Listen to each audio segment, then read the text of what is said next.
Okay, good morning everyone. कैसे हैं आप लोग? उम्मीद करता हूँ सब ठीक है। मज़ा आ रहा है फिजिक्स पढ़ने में। होपफुली आ ही रहा होगा, मैं पढ़ा रहा हूँ यार। और नहीं भी आ रहा तो प्लीज़ मज़ा लीजिए यार। फिजिक्स है ही ऐसी चीज़। ठीक है। अब पहले तो मैं अपने आपको इंट्रोड्यूस कर दूँ। मैं गुरसेवक सिंह, आपका फिजिक्स लेक्चरर हूँ, है ना। और हो सकता है ये पाँचवीं या छठी वीडियो है आपके लिए। और आपका जो पर्टिकुलर यूनिट चल रहा है वो है यूनिट्स एंड मेजरमेंट्स। पिछली वीडियो आप लोगों ने देखी, उसमें राउंडिंग ऑफ सिग्निफिकेंट फिगर्स और एप्लीकेशंस ऑफ डायमेंशन फॉर्मूला के न्यूमेरिकल्स थे, है ना, जस्ट न्यूमेरिकल्स थे। उनके एग्जांपल्स थे आपको गाइड करने के लिए कैसे इनको आप और अच्छे से कर सकते हो। अब आपका जो टॉपिक आया वो क्या है? Errors in measurements. Errors in measurements. Measurement के बिना फिजिक्स अधूरी है। नाप तोल आपकी लाइफ में चलता है। कहीं पर भी जाओगे, कुछ भी लेने जाओगे, बाजार में भी जाओगे, तो आपको नाप तोल के बारे में अच्छे से पता होना चाहिए। अब यहाँ पर अगर आपने कुछ भी मेजर करना है और किसी की हेल्प से मेजर करना है, तो आपको उस पर्टिकुलर इंस्ट्रूमेंट के बारे में नॉलेज होनी चाहिए, तभी आप मेजरमेंट ले पाओगे। किसी भी फिजिकल क्वांटिटी को मेजर करना है तो उस फिजिकल क्वांटिटी के बारे में आपको नॉलेज होनी चाहिए, तभी आप मेजरमेंट ले पाओगे। बहुत सी चीजें आपको दिमाग में रखनी होती है, तभी आप मेजरमेंट ले पाओगे। बट फिर भी क्या होता है, ऑब्जर्वर्स या एक्सपेरिमेंट करने वाले बंदे को अगर लैक इन नॉलेज है, तो वो एक चीज क्रिएट कर ही देता है। वहां पर क्या है? वो एरर। तो मैं बेसिकली पहले तो ये बताऊंगा एरर कैसे फाइंड आउट करी जाती है। अगर आपने एक्सपेरिमेंटली कोई पर्टिकुलर वैल्यू निकाली है, तो हम उस वैल्यू को नाम दे देते हैं एक्सपेरिमेंटल वैल्यू। क्या नाम दे देते हैं? Experimental value. ठीक। लैबोरेटरीज में ऑलरेडी उन पर्टिकुलर फिजिकल क्वांटिटीज की एक वैल्यू निकाल दी जाती है using theoretical and experimental techniques, और उसकी एक ट्रू वैल्यू डिजाइन कर दी जाती है, इतनी होगी तो वो ट्रू वैल्यू की नॉलेज हमें मिल जाती है भाई। एक्सपेरिमेंटल वैल्यू ये कौन सी थी? जो हमने निकाली, नादान परिंदों ने निकाली, आपने निकाली। और ये ट्रू वैल्यू महारथियों ने निकाली, बड़े बड़े लोगों ने निकाल के रखी हुई है। हमने अपनी एरर निकालनी है तो क्या करना है? इस ट्रू वैल्यू के साथ इस एक्सपेरिमेंटल वैल्यू को कंपेयर करना है कि आपने पर्टिकुलर वैल्यू की मेजरमेंट सही निकाली या नहीं निकाली। जैसे महारथी मैं हूं आपके लिए और आप मेरे लिए नादान हो। समझ रहे हो ना? तो ये ट्रू वैल्यू मैं निकालूंगा, एक्सपेरिमेंटल वैल्यू आप निकालोगे। तो गलती निकालने के लिए क्या करना पड़ेगा? दोनों को माइनस करना पड़ेगा। अब मैं माइनस करूंगा और अगर रिजल्ट में अगर कोई भी चेंज आता है इज इक्वल टू समथिंग, एक वैल्यू आती है प्लस या माइनस में, तो इसका मतलब एक्सपेरिमेंटल वैल्यू में एक एरर है। तो वो एरर निकालने का सिंपल फॉर्मूला क्या है? तो error will be equal to true value minus minus minus minus experimental value. हो सकता है, उम्मीद करता हूँ ये समझ में आ गया होगा। सिंपल सी बात है कि एरर निकालने का सिंपल तरीका क्या है? True value minus experimental value. आप भी महारथी बन सकते हो। महारथी कहने का मतलब ट्रू वैल्यू आप भी निकाल सकते हो। कैसे निकाल सकते हैं सर, बताइए। बड़ी जिज्ञासा हो रही है पता करने की। बिल्कुल, क्या करो ना, एक पर्टिकुलर चीज को आपने मेजर करना है, सपोज ये लाइन को मेजर करना है। ठीक। स्केल का यूज करा और इसकी 10-12 एक्सपेरिमेंटल वैल्यूज निकाल दी। ठीक। 10-12 एक्सपेरिमेंटल वैल्यूज निकाली, सपोज आई 2.1, 2.2, 2.3, फिर आई 2.1, फिर 2.2, फिर 2.3, फिर आई 2.2 आ गई, फिर 2.3 आ गई, फिर 2.1 आ गई, फिर आ गई 2.0। हर बार अलग अलग आ रही है, कभी कभी मैच भी हो रही है, बट चेंजेस आ रहे हैं ना हर बार।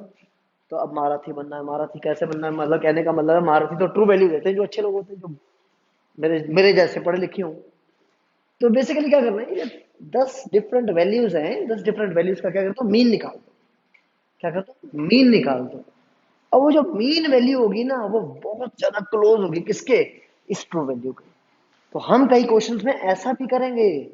हमारे पास बहुत सारी एक्सपेरिमेंटल वैल्यूज होगी और ट्रू वैल्यू की कहीं पर भी कुछ ना कुछ नॉलेज दी नहीं होगी। अब जो ट्रू वैल्यू की नॉलेज नहीं है, आपके पास नंबर ऑफ एक्सपेरिमेंटल वैल्यूज हैं, ट्रू वैल्यू आपको चाहिए, तो हम वहां पर क्या करते हैं? वहां पर हम इन नंबर ऑफ एक्सपेरिमेंटल वैल्यूज का मीन निकालते हैं, और जो मीन आता है हम उसको किसकी तरह ट्रीट करते हैं? हम उसको ट्रीट करते हैं फिर ट्रू वैल्यू की तरह। बड़ा आसान है ना? आसान। आ रहा है ना मजा? ठीक है। तो ट्रू वैल्यू और एक्सपेरिमेंटल वैल्यूज को दोनों को माइनस करके, माइनस करने के बाद क्या मिलता है? एरर मिलता है। ठीक। अब सर ये एरर आया कैसे? हाँ, ये एरर बड़ी तरह की होती है, बहुत टाइप्स की होती है, और मैं इनके कुछ टाइप्स आपको बताना चाहूंगा। पहली होती है सिस्टमैटिक एरर, ठीक है ना, सिस्टमैटिक एरर। सिस्टमैटिक एरर में बेसिकली क्या होते हैं ना, जो टूल्स हैं, जो इंस्ट्रूमेंट्स हैं आप यूज करते हो, उनकी वजह से होती है। आपको इंस्ट्रूमेंटल एरर इसी में आ जाएगी। कहने का मतलब वो इंस्ट्रूमेंट में कुछ खराबी है, अभी उसको डिजाइन जिसने करा उसने उसमें खराबी डाल दी, फिर आपकी क्या गलती है, वो तो इंस्ट्रूमेंट गलती कर रहा है। आप अपनी तरफ से पूरी अच्छे से उस यूज कर रहे हो, बट इंस्ट्रूमेंट ही खराब है, तो आपकी गलती थोड़ी है, वो तो फिर सिस्टमैटिक एरर में ऑटोमेटिकली डेवलप हो जाएगी। तो what is this, this is what is systematic error. तो सिस्टमैटिक एरर का मतलब यहाँ पर क्या हुआ, इंस्ट्रूमेंट में खराबी होना। दूसरी चीज एक और एरर इसमें आ जाती है, एक्सटर्नल कॉजेस की वजह से एरर। जैसे मैं एक बहुत बड़े से खेत में चला गया, उसका मेजरमेंट लेने, ठीक है, मेरे हाथ में क्या है, एक फीता है जिसकी लंबाई कम से कम 30-40 मीटर है। मैं अपने दोस्त को कहा चलो एक एंड पे जा, दूसरे एंड पर मैं खड़ा हो जाता हूँ, उसकी लंबाई नापते हैं। अब क्या हो रहा है, वहां पे हवा तेज चल रही है, अब हम कोशिश कर रहे हैं फीता सीधा सीधा हो, ठीक है, अब हवा की वजह से फीता कुछ ऐसा हो जा रहा है, तो क्या एक्यूरेट लेंथ मिलेगी, नहीं ना। तो एक्सटर्नल कॉजेस की वजह से एरर आ जाएगी मेजरमेंट मेजरमेंट में। हम ऑटोमेटिकली मान लेंगे हाँ चल कल ठीक है, थोड़ा बहुत कम बढ़ती हो सकता है, एरर मान लूंगा, अपने आप में मैं मान लूंगा, बट वो एरर तो आई ना। तो वो एरर किसकी वजह से आई, error due to external causes. वो किस में आ जाएगी, सिस्टमेटिक एरर्स में आ जाएगी, ठीक है। फिर अगली जो एरर है वो होती है रैंडम एरर। रैंडम एरर यहाँ कह सकते हो error by chance. Error by chance कैसे, हमारी कोई गलती ना हो और जिस चीज को मेजर कर रहे हैं उसमें ही गलती है। जैसे सपोज एक वायर है, और स्क्रू गॉज एक इंस्ट्रूमेंट होता है जो पर्टिकुलर वायर्स के डायमीटर को या किसी भी चीज के डायमीटर को मेजर कर सकता है, और मैं उस स्क्रू गॉज का यूज करते हुए इस वायर का मेजरमेंट ले रहा हूँ, ठीक। अब जब मैं मेजरमेंट लेने का इसका डायमीटर मेजर कर रहा हूँ, मैंने यहाँ पे रखा स्क्रू गॉज, मैंने डायमीटर मेजर करा, यहाँ रखा फिर मेजर करा, यहाँ रखा फिर मेजर करा, यहाँ रखा फिर मेजर करा। हर बार क्या करो, जब मैं ये मेजर कर रहा हूँ तो डायमीटर में कुछ चेंज आ रहा है। अब वो चेंज किसकी वजह से आ रहा है, इंस्ट्रूमेंट की वजह से आ रहा है, बट इंस्ट्रूमेंट तो सही है, चेक कर लिया गया। तो जिस चीज को चेक करा जा रहा है ना, वही चीज गलत है। कहने का मतलब हो सकता है जो उसका एरिया है वो नॉन यूनिफॉर्म हो, कहीं बार मोटा हो कहीं बार पतला हो, तो भाई उसमें गलती आपकी थोड़ी है, उसमें तो किसकी गलती है, उसमें उस पर्टिकुलर जिस चीज को आप मेजर कर रहे हैं उसकी उसके फॉल्ट की वजह से आपको वो एरर्स में देखने को मिल रही है। तो एरर्स किस में चली जाती है, रैंडम एरर्स, ठीक है। तो नंबर ऑफ मेजरमेंट्स के बाद वो एरर हमेशा आ रही है, तो वो एरर को रिमूव नहीं करा जा सकता। बस क्या कर सकते हैं, उस एरर को हम एलिमिनेट तो कर ही नहीं सकते, बस कम कर सकते हैं। फिर होती है gross errors. Gross errors basically कहते हैं ना, इंसान गलतियों का पुतला है, तो ठीक है उसके लिए भी यहाँ पर एक कॉलम है, वो है ग्रॉस एरर वाला। तो ये आपकी वजह से, हमारे जैसों की वजह से एरर्स आ जाती है। इग्नोर कर देते हैं हम बहुत सी चीजों को, जैसे हमने अपरेटस को जो सेट करा वही अच्छे से सेट नहीं करा, कनेक्शंस लगा रखे हैं वही सही से नहीं लगा रखे हैं, फॉर्मूला वो सही से नहीं लगा रहे हैं, फॉर्मूला सही से लगाया उसमें कैलकुलेशन करते समय हम वैल्यू सही से नहीं लगा रहे हैं। तो वो सारी की सारी एरर्स किस में आती हैं, अपने आपके जैसे और हमारे जैसे जो बंदे होते हैं वो एरर जो गलतियां करते हैं वो ग्रॉस एरर में चली जाती है, ठीक है। फिर आती है कांस्टेंट एरर्स, ठीक है, दैट इज कांस्टेंट एरर्स। हर बार जब भी आप मेजरमेंट करोगे तो हर बार जो गलती आ रही है वो सेम आ रही है, रिपीट हो रही है, तो ऐसी पर्टिकुलर एरर को नाम दे दिया जाता है कांस्टेंट एरर। फिर लास्ट में आती है लीस्ट काउंट एरर, ठीक है, क्या आती है, least count error. Least count error, तो थोड़ी देर पहले मैं एक लीस्ट काउंट के बारे में बता रहा था। एक इंस्ट्रूमेंट का सबसे मिनिमम पार्ट वो जो मेजर कर सकता है उसको मैं कहता हूँ लीस्ट काउंट।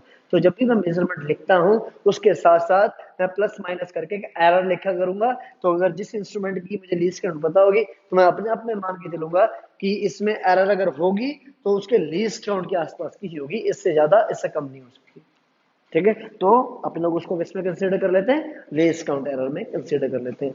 तो ठीक है, मैं उम्मीद करता हूँ आपको एरर के बारे में समझ में आ गई होगी। उसमें ट्रू वैल्यू होती है, उसमें एक्सपेरिमेंटल वैल्यू होती है, दोनों को माइनस करके फिर अपने लोग क्या करते हैं, एरर निकालते हैं, ठीक है। तो इस एरर को भी एक नाम दिया जाता है, वो नाम दिया जाता है एब्सोल्यूट एरर। क्या नाम दिया जाता है, एब्सोल्यूट एरर, ठीक है। तो पहला सिंपल फॉर्मूला तो आपको ये निकालने है, दैट इज एब्सोल्यूट एरर। फिर अगला फॉर्मूला और आसान है, कोई दिक्कत नहीं है उसमें भी। तो रिलेटिव एरर निकालने को पूछा जा सकता है। कौन सी error, relative error. Relative error का दूसरा नाम भी होता है, वो होता है फ्रैक्शनल एरर। क्या होता है, फ्रैक्शनल एरर। ठीक है, तो रिलेटिव एरर हो या फ्रैक्शनल एरर हो, इसको निकालने का सिंपल तरीका क्या है, तो जो भी एरर है इस एरर को हम लोग नाम दे देते हैं डेल ए। क्या नाम दे दिया हमने, डेल ए। ठीक है, डेल ए। ट्रू वैल्यू को नाम दे दिया हमने ए। क्या नाम दे दिया, ए, या ए डैश नाम दे दो। ठीक है, और एक्सपेरिमेंटल वैल्यू को नाम दे दिया ए, नहीं इसको नाम दोगे, इसको ए डैश। ठीक है, ए में से ए डैश अगर माइनस कर दिया जाएगा तो हमें मिलेगी absolute error, that is del A. ठीक है, अब रिलेटिव एरर निकालने का तरीका क्या है, इसमें एब्सोल्यूट एरर को डिवाइड कर दिया जाता है किसके साथ, ट्रू वैल्यू के साथ। किसके साथ, ट्रू वैल्यू के साथ। ठीक है, तो that becomes relative error is equal to, तो relative error will be equal to absolute error क्या है, del A divided by true value क्या थी A, automatically relative error becomes what, del A upon A. Clear है, फिर last में ये पहली हो गई एब्सोल्यूट एरर, दूसरी हो गई रिलेटिव एरर, और तीसरी हो गई परसेंटेज एरर। तो परसेंटेज एरर के बारे में सुनिएगा, तो परसेंटेज एरर क्या होती है भाई, percentage error is equal to, तो जो भी रिलेटिव एरर आपने निकाली है that is del A upon A, उसको सिंपली क्या कर दो, 100 से मल्टीप्लाई कर दो। ठीक है, तो अपने आप किस में कन्वर्ट हो जाती है, परसेंटेज एरर में कन्वर्ट हो जाती है। ठीक है, तो उम्मीद करता हूँ बहुत ज़्यादा टफ पार्ट नहीं था, बहुत इजी पार्ट था एरर्स का, तो आपको समझ में आ गया होगा। तो इसके बेसिस के ऊपर मैं वर्कशीट भी दूंगा, कहाँ, हाँ, डिस्क्रिप्शन में, और गूगल क्लासरूम के अटैचमेंट में भी आपको ये वर्कशीट देखने को मिलेगी, तो प्लीज करना। ठीक है, कोई भी दिक्कत है पूछना। चलिए आगे बढ़ते हैं। तो भाई एक क्वेश्चन के थ्रू मैं आपको समझाऊंगा मीन एरर, जिसको मीन एब्सोल्यूट एरर भी कहेंगे, ट्रू वैल्यू, परसेंटेज जो होती है वो, और रिलेटिव एरर, ये सब निकलवाना एक क्वेश्चन के थ्रू आपको इजीली समझ में आ जाएगा, दिखते रहिएगा। ठीक है, अब देखिए यहाँ पर क्या है, the radius of the wire is measured with the help of a screw gauge, the values are, ये पर्टिकुलर कुछ वैल्यूज हैं, इन वैल्यूज को मैं नाम देता हूँ A1। A1 पहली वैल्यू हो गई 3.04 मिलीमीटर्स। ठीक है, A2 की वैल्यू हो गई 3.06 मिलीमीटर्स। ठीक है, फिर A3 वैल्यू हो गई आपके पास 3.08 मिलीमीटर्स। ठीक है, A4 हो गई 3.07 मिलीमीटर्स। ठीक है, और लास्ट में A5 हो गई आपके पास 3.05 मिलीमीटर्स। ठीक है, अच्छा ये जो मेजरमेंट्स है इनको देख के कुछ आइडिया हो रहा है लीस्ट काउंट कितना है, 0.01 मिलीमीटर। ठीक है, अब वैल्यूज लिख ली, आपको पहला पार्ट दिख रहा है average radius of the wire. ठीक है, तो वीडियो को थोड़ा सा रिवाइंड करिए, तो मैंने वहां पर बताया भी था कि अगर अब मैं सारी की सारी एक्सपेरिमेंटल वैल्यूज का मीन निकाल दूं तो मुझे क्या मिलता है, वो मिलती है मुझे ट्रू वैल्यू।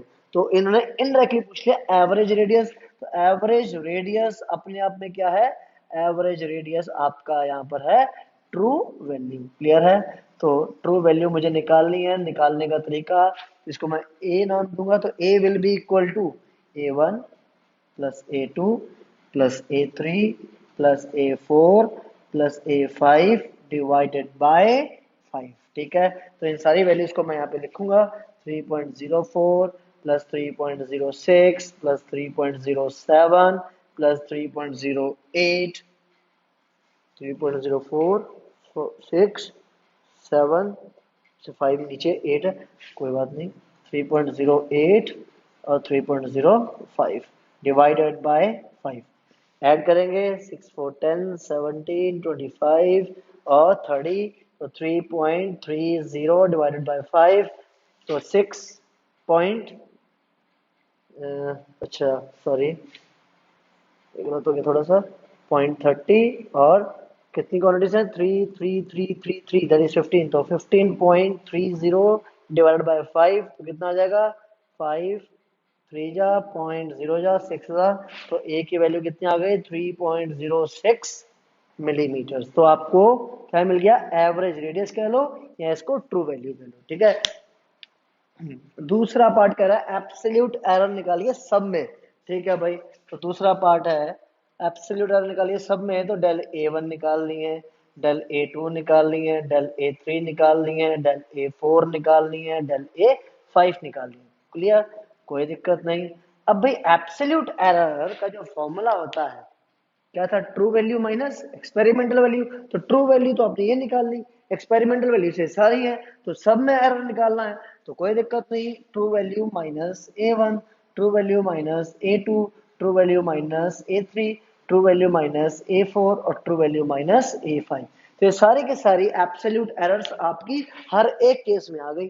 ठीक, फिर क्या पूछा है, मीन एब्सोल्यूट एरर। क्या दिक्कत है यार, आपको मीन एब्सोल्यूट एरर पूछी है तो जितने भी एरर्स हैं इन सब का मीन, तो del A1 plus del A2 plus del A3 plus del A4 plus del A5 whole divided by 5। तो जितनी भी एरर्स हैं उन सब का मीन निकाल दो, तो क्या मिलता है, मीन एब्सोल्यूट एरर। तो भाई del A1 del A2 del A3 del A4 del A5, कोई दिक्कत तो नहीं होगी निकालने में। आपके पास एक ही वैल्यू है, आपके पास A1 A2 A3 A4 A5 इन सब की वैल्यूज हैं, तो del A1 del A2 del A3 del A4 del A5 सबकी वैल्यूज आ जाएंगी, बिल्कुल आ जाएंगी। फिर इन सबको यहाँ पुट करा तो डेल ए क्या है, मीन एब्सोल्यूट एरर, वो भी आ जाएगा।